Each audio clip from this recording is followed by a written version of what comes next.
주님께서 여러분과 함께 루카가 전한 거룩한 복음입니다.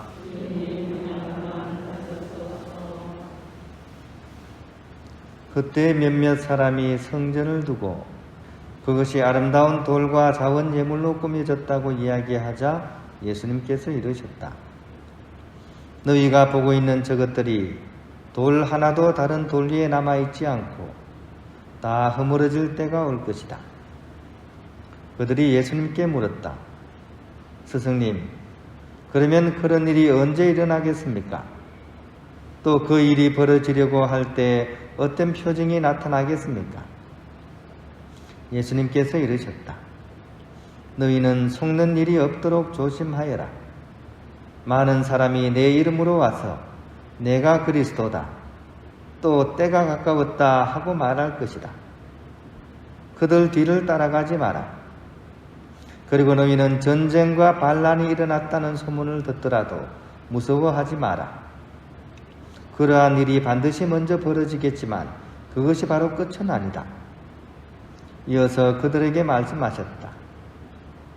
민족과 민족이 맞서 일어나고 나라와 나라가 맞서 일어나면 큰 지진이 발생하고 곳곳에 기근과 전염병이 생길 것이다.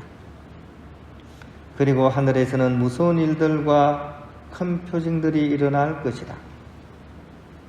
주님의 말씀입니다. 등알비입니다.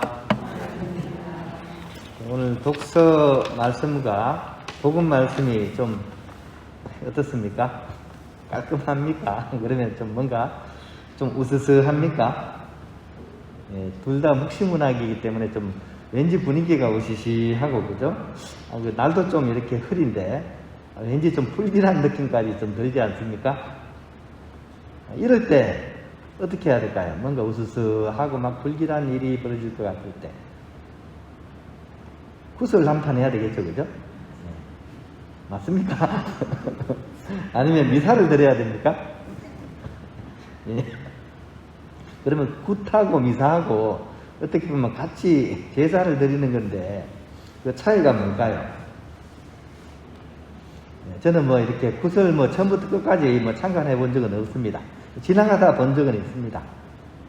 이렇게 약간 구슬 비하하려는 의도는 없지만 사실 신부님들보다도 구슬을 하거나 이런 무당들이 본인들의 그런 단골이라 그러잖아요, 그죠? 단골이란 말이 거기서 유래합니다. 단골 고객들을 굉장히 이렇게 충실하게 그 사람의 어떤 부탁한 일을 막 자신의 문제처럼 그렇게 끙끙 앓으면서 이렇게 참 정성껏 챙겨준다는 얘기를 들었어요. 거기 비하면 참 신부님들은 덜 열심하다, 이런 얘기도 들었습니다. 아무튼 그럼에도 불구하고 굿과 미사의 차이는 뭘까 한번 생각해 볼 필요가 있는 것 같아요. 굿은 뭔가 불길한 느낌이 있거나 또 애군이 닥쳐온다고 할 때 이제 나아가서, 그죠? 그것이 물러가게, 애군아 물러가라, 이런 의미로, 또 더 나아가서 복을 좀 내놓으라, 이렇게 복전을 내어놓고, 그죠? 내가 내는 것만큼 그렇게 복이 굴러오도록 그렇게 이제 마음을 모아서 이제 어떻게 보면 이제 굿을 통해서, 그죠? 그런 걸 비는 거겠죠. 거기에 비해서 미사는 어떨까요? 미사도 불길한 것이 사라져라 사라져라 이렇게 하면서 미사를 드리는 걸까요? 미사는 그런 내용이 아닙니다. 나에게 불길한 애군이 사라져라 사라져라 이렇게 미사를 드리는 목적이 아니고, 오히려 불길한 가운데서도 참고 견디는 인내와 믿음을 달라고 하는 게 미사입니다. 사라져라 이게 아니고 오히려 그걸 참고 견딜 수 있는 인내와 믿음을 달라고 하는 것이 미사라는 얘기입니다. 그것도 걱정 가운데 있는 것이 아니라 기쁨 중에 그런 인내와 믿음을 가진다는 것. 말은 그렇지만 사실 그게 우환이 닥쳐오려고 하는데 그런 마음이 생길까요? 그런데 진짜 미사를 참석하는 사람은 그럴 수가 있습니다. 어떻게 그러면 그럴 수 있는가? 또 그렇게 살았던 뭐 증거라도 내봐라. 이러면 어떻게 해야 될까요? 그때는 이제 성경을 우리가 내어 보이면 됩니다. 예를 들어서 필리피서 4장 4절에 보면 사도 바울의 이야기가 바로 그 부분을 얘기하죠.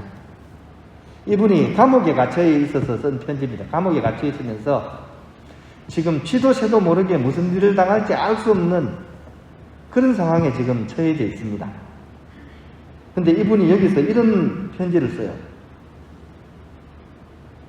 주님 안에 늘 기뻐하십시오. 거듭 말합니다. 기뻐하십시오. 걱정하들 마십시오. 어떠한 경우든 감사한 마음으로 기도하고 간구하십시오. 이렇게 얘기를 하고 있습니다. 좀 이상하지 않습니까? 그죠? 지금 목숨이 지금 경락에 달했을지도 모르는데 기뻐하라니 또 걱정하지 말라니 왜 이럴까요? 이 사도 바울은 바로 이런 마음을 가지고 있었습니다.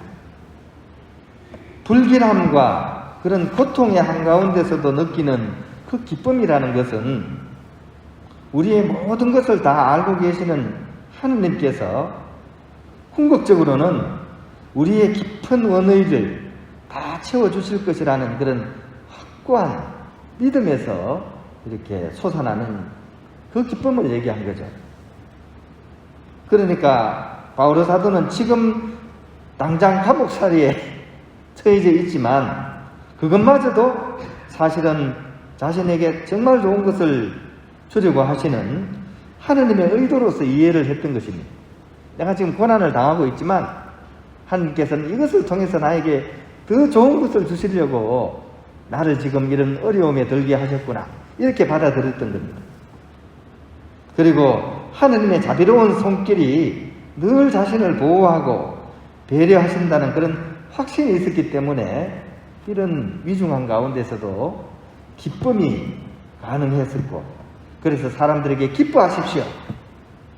그리고 어떤 경우든 감사한 마음으로 기도하고 간구하십시오. 라고 자신있게 이렇게 말씀하실 수 있었던 것입니다.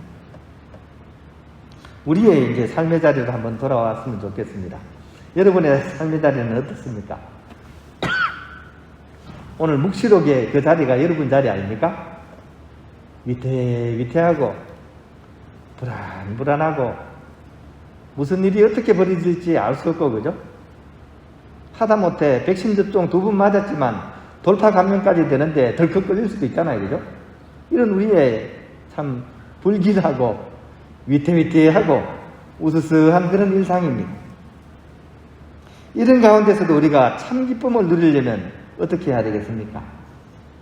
그것은 바로 사도 바오로가 편지에서 쓰신 것처럼 주님께서 무슨 일이 있어도 나와 함께 하신다는 그 마음, 그 믿음이 탄탄해야지 우리는 이런 위중한 일상 중에서도 기쁘게 살아갈 수 있는 것이죠. 미사는 바로 그것을 기념하고 재현하는 그런 제사입니다. 이게 희생제사 아닙니까? 그죠? 예수 그리스도의 희생제사입니다. 그죠? 인간적인 시각으로 보면 굉장히 슬픈 사건이죠. 근데 우리는 이것을 통해서 가장 완전한 그런 제사라고 우리는 표현을 하죠. 그죠? 그런 하느님에 대한 믿음이 있었기 때문에 이 제사는 가장 완전한 제사가 될 수 있는 것이죠. 그런 의미에서 우리의 일상 또한 굿이 아니라, 굿은 어떻게 해야 돼요? 굿은 헤어져야 돼요. 굿바이입니다. 굿바이. 대신 뭡니까?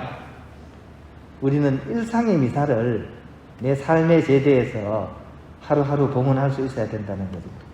내가 하루 보내는 이 삶이 한 번이 미사를 드리는 것하고 똑같습니다. 그 안에는 고통도 있고 슬픔도 있고 인간적인 외로움이 다 있습니다. 하지만 그럼에도 불구하고 하느님께서 나와 함께 하고 계시고 그분과 함께 나의 모든 삶을 이렇게 십자가상에 봉헌을 하고 부활을 향해서 나아간다는 그 희망으로서 우리는 우리 일상의 삶을 장엄하게 봉헌할 수 있는 것이죠. 그런 의미에서 우리에게 일상의 미사라는 단어가 가장 어울리는 것 같습니다. 오늘 이 독서와 복음을 묵상하면서 우리 또한 그런 우리의 삶이 그런 일상의 미사가 될 수 있도록 우리의 두 손을 모으고 마음을 모아서 주님께 동원해야겠습니다.